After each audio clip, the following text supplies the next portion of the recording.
নমস্কার। বেঙ্গল ইন্ডিয়া নিউজের প্রতিবেদন। আজকের বিষয় ইরান ইসরায়েল যুদ্ধের কারণ। আধুনিক বিশ্বে যুদ্ধের কারণ খোঁজ করা বড়ই জটিল কঠিন ব্যাপার। যুদ্ধ যেমন সাধারণ বিষয় নয়, জটিল বিষয়, তার কারণও তেমনি সাধারণ কিছু নয়।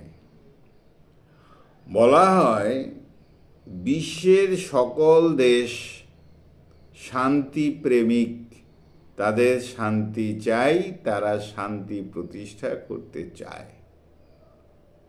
কিন্তু শান্তি স্থাপনেই যুদ্ধ শুরু হতে দেখা যায়। কিংবা বলা হয় এমন, যুদ্ধের জন্য যুদ্ধ কিংবা শান্তির জন্য যুদ্ধ, শান্তি স্থাপনেও যুদ্ধের প্রয়োজন পড়ে। কেউ আগ্রাসন নীতির জন্য যুদ্ধ করে, কেউ বা আত্মরক্ষার জন্য যুদ্ধ করে। মূলত যুদ্ধ হয়েই থাকে। তাছাড়া বিশ্বের কিছু দেশ রয়েছে, যুদ্ধেই তাদের ব্যবসা,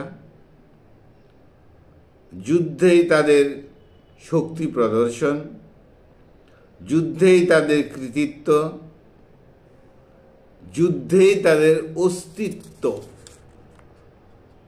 যুদ্ধ ছাড়া তাদের চলবে না, চলে না। কিছুদিন আগে থেকেই নাম ভেসে আসছিল যুদ্ধ বিষয়ক, ফিলিস্তিন, Hamas, Gaza, Russia Ukraine, Bharat Pakistan, এইসব গেল, শেষ হয়নি। কিন্তু এবার নতুন করে শুরু হয়ে গেল ইরান ইসরায়েল যুদ্ধ। তার মানে চলছে লাগাতার বিশ্বজুড়ে কোথাও না কোথাও যুদ্ধ। কিছু কিছু দেশ চুপ করে বসে রয়েছে মনে হয়, কিন্তু তারা চুপ করে নেই। তারা চুপ করে আছে বলেই তারা শান্তির পক্ষে, এমনটাও বলা যাবে না। যারা চুপ করে আছে, ডাইরেক্টলি ইনডাইরেক্টলি সেই দেশগুলো কোনো না কোনো দেশকে যুদ্ধ করতে সাপোর্ট করছে, অর্থ দিচ্ছে, অস্ত্রশস্ত্র দিচ্ছে। অতএব যুদ্ধটা কোনো একটি দেশ আরেকটি দেশের সঙ্গে হচ্ছে এমন নয়, একাধিক দেশ এর মধ্যে ডাইরেক্টলি ইনডাইরেক্টলি জড়িয়ে আছে। অসংখ্য মদতদাতা দেশ রয়েছে, তাদের যুদ্ধ ব্যবসায় অর্থ রোজগার হয়। সেই জন্য যুদ্ধ থেমে যাবে পৃথিবী থেকে এমনটি আশা করা যায় না। যাই হোক, নির্দিষ্ট একটি কারণে এখন যুদ্ধ হয় না। তাই বলা হয় যুদ্ধ বড় জটিল কঠিন প্রক্রিয়া। যুদ্ধের নিয়ম নীতিও অনেক পরিবর্তন হয়ে গেছে। এ তো সব কিছুই ধর্মযুদ্ধ নয়। যাই হোক, ইরান ইসরায়েল যুদ্ধের কারণ। 1979 সালে ইরানে এক পরাক্রমী বিপ্লব হয়। হ্যাঁ, তার আগে ইসরায়েল এবং ইরানের সম্পর্ক ভালো ছিল, আবার গোপনে গোপনে যুদ্ধের বিষয়ে অ্যাক্টিভিটিও চলত। যাই হোক, 1979 পর থেকে এই ইরান আর ইসরায়েল, এই দুই দেশের সাথে শত্রুতা প্রকটভাবে শুরু হয়।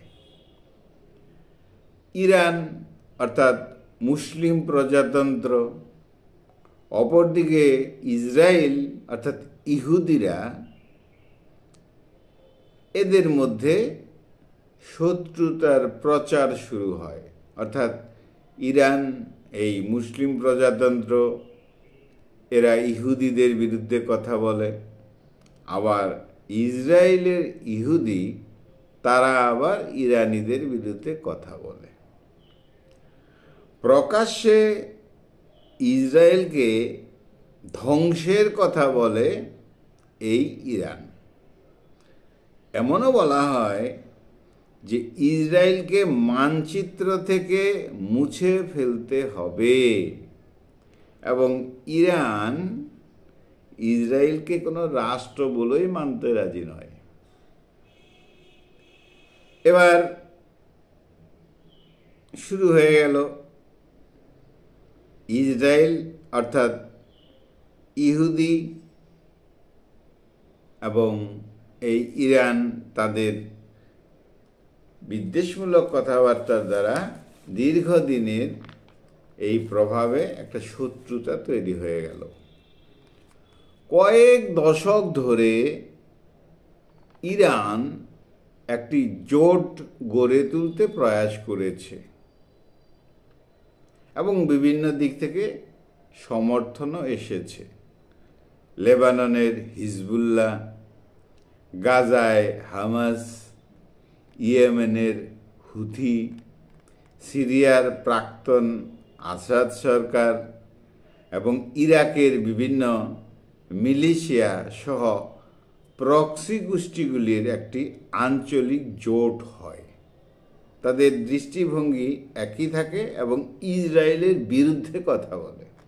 আবার ইসরায়েল এর আগে এদের কারো কারোর সাথে সরাসরি যুদ্ধও করে, সেই জন্য একটা জোট তৈরি হয়। তাহলে একদিকে ইরান, তাদের সাথে এই হিজবুল্লাহ গ্রুপ, গাজার হামাস গ্রুপ, ইয়েমেনের হুথি, সিরিয়ার প্রাক্তন আসাদ সরকার, এই সমস্ত গোষ্ঠীগুলো একটা আঞ্চলিক জোট তৈরি হয়। কাদের বিরুদ্ধে? ইসরায়েলের বিরুদ্ধে, ইহুদিদের বিরুদ্ধে। এই গোষ্ঠীগুলি প্রায়ই ইসরায়েলের সাথে শত্রুতায় জড়িয়ে পড়ে। এই গোষ্ঠীগুলি ইরানের আর্থিক এবং সামরিক সহায়তার কাজও কিন্তু করে, ইরানকে এগিয়ে দেয়। আর এটা ভালো করে অনুভব করতে পারে ইসরায়েল। তেহরানের তথা ইরানের এরা ইসরায়েলের বিরোধী হয়ে যায় এবং জঙ্গি গোষ্ঠীকে অস্ত্রদান পর্যন্ত করা হয়। এবং আরেকটা বিশেষ বিষয়, পারমাণবিক প্রস্তুতি নিয়ে ছেলে খেলার প্রয়াস করে এই ইরান। তার ফলে ইসরায়েল ইরানকে প্রধান শত্রু মনে করতে শুরু করে। অবশ্যই অন্যান্য দেশের ভূমিকা তো রয়েছে ইনডাইরেক্টলি। ইসরায়েল নেতৃত্ব দীর্ঘদিন থেকে বলে আসছে যে পারমাণবিক অস্ত্রধারী ইরানের যে উত্থান হচ্ছে, এটা ইসরায়েলের কাছে হুমকি, এটা বলছে এবং ভাবছে ইসরায়েল। এদিকে আন্তর্জাতিক আণবিক শক্তি সংস্থা IAEA পরমাণু অস্ত্র বিস্তার যাতে না হয় তার ঘোষণা করে দেয়, কিন্তু 2025 সালে 12 জুন ইরান তার তৃতীয় পারমাণবিক সমৃদ্ধিকরণ কেন্দ্র নির্মাণ করে ফেলে এবং পরিকল্পিতভাবে এই পারমাণবিক অস্ত্রের সক্রিয়করণের ঘোষণা পর্যন্ত করে দেয়। বড় সমস্যা এখানে। এদিকে মার্কিন যুক্তরাষ্ট্র এবং ইউরোপীয় শক্তিসহ যে 19টি দেশ রয়েছে তারা কি করছে, এই যে IAEA প্রস্তাবে ইরানের সহযোগিতা পায় না এবং লক্ষ্য করে এই দেশগুলো যে ইরান আন্তর্জাতিক যে নিয়ম নীতি তার তোয়াক্কা করছে না। এবার ইরান যুক্তি দিচ্ছে যে তাদের পারমাণবিক যে কর্মসূচি সেটা কেবল বেসরকারি ব্যবহারের জন্য, যুদ্ধের জন্য নয়। এবং ইরান একথাও বলে তারা পারমাণবিক অস্ত্র তৈরি করতে চায় না। কিন্তু ইসরায়েল সহ এই 19টি দেশ তারা মনে করছে যে না, গোপনে ইরান পারমাণবিক অস্ত্র তৈরি করবে। যাই হোক, এদিকে ইরান ইসরায়েলকে তো রাষ্ট্র হিসাবেই মনে করে না, গণ্য করে না, এরকম একটা তো ভাব রয়েছে।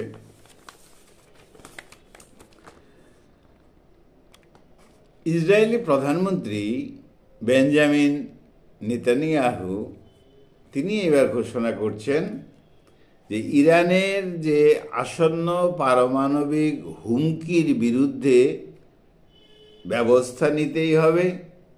আর এই ইসরায়েলি হুমকিটা সহজভাবে নেয় না এই ইরান।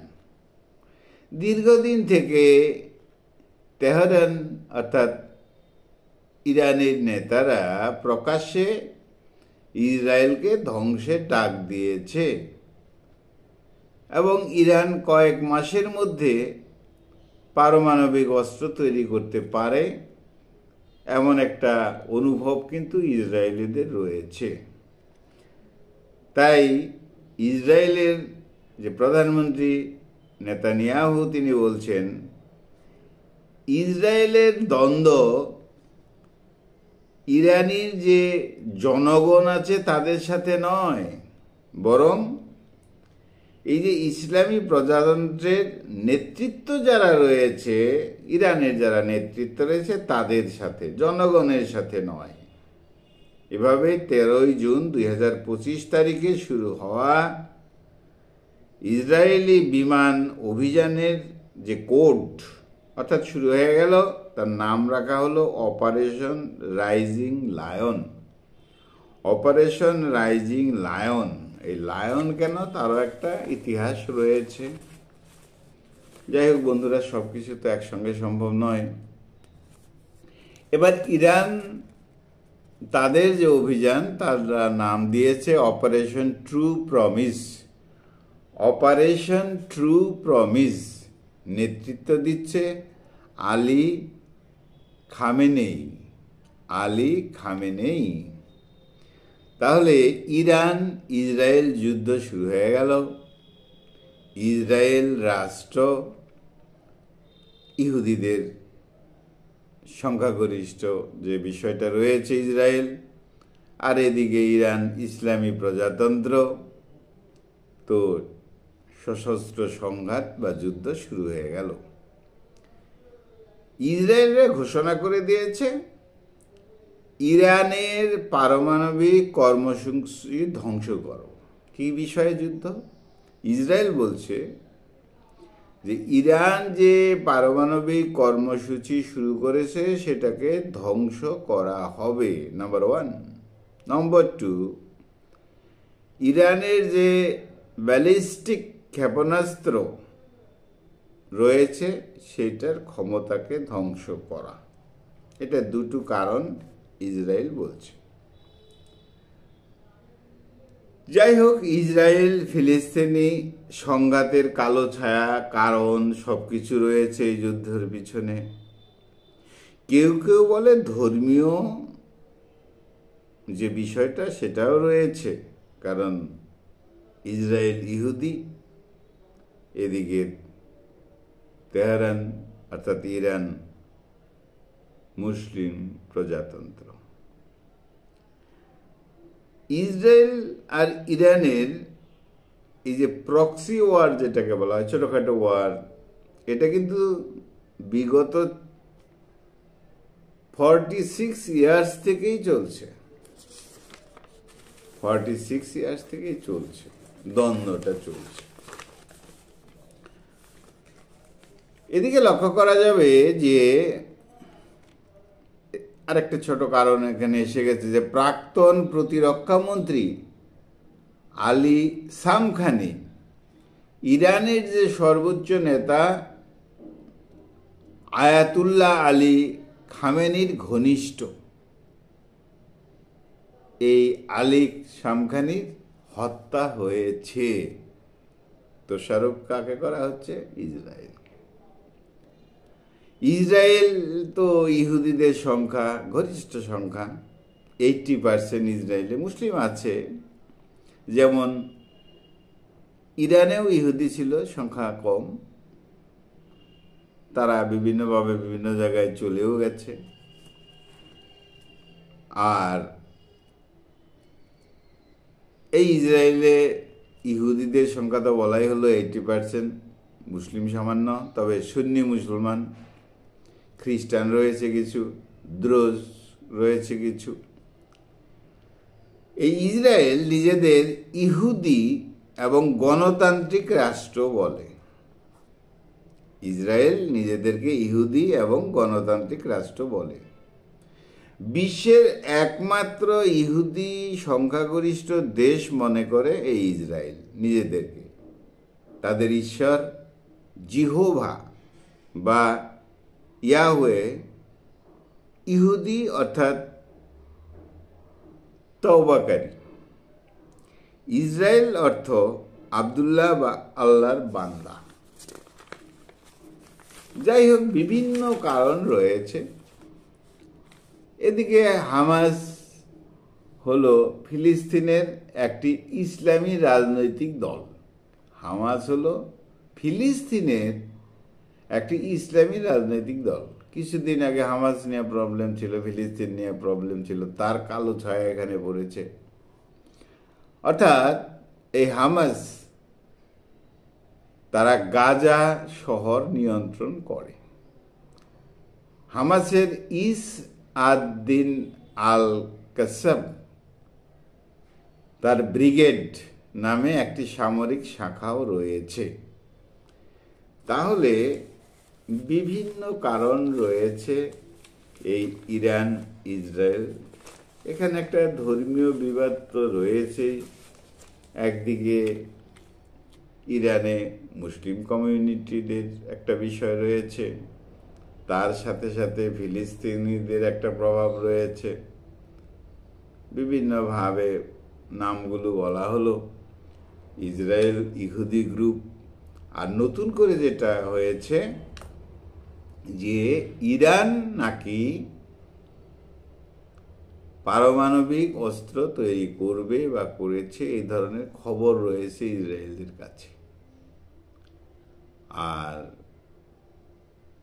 ইরান যদি পারমাণবিক অস্ত্রে এতটা শক্তিশালী হয়ে যায়, তাহলে স্বাভাবিকভাবে ইসরায়েলের সর্বনাশ আছে। সেই জন্য ইসরায়েল তার শক্তি প্রয়োগ করছে। তাই বিভিন্ন কারণে, একাধিক কারণে ইরান ইসরায়েলের যুদ্ধ শুরু হয়েছে। তাছাড়াও বিভিন্ন শক্তিধর দেশ বিভিন্ন জনকে সমর্থন করছে। কেউ ইরানকে সমর্থন করছে, কেউ ইসরায়েলকে সমর্থন করছে। সেই জন্য যুদ্ধটা একটা একক বিষয় নয়, জটিল বিষয়, একটা সামগ্রিক বিষয়। বন্ধুরা, এই ছিল প্রাথমিক একটা ধারণা, অনেক এপিসোডের হবে। প্রাথমিক একটা ধারণা ইরান ইসরায়েল যুদ্ধের প্রাথমিক কারণগুলো কি। বন্ধুরা ভালো থেকো, আমার চ্যানেলটা সাবস্ক্রাইব করো। Thank you.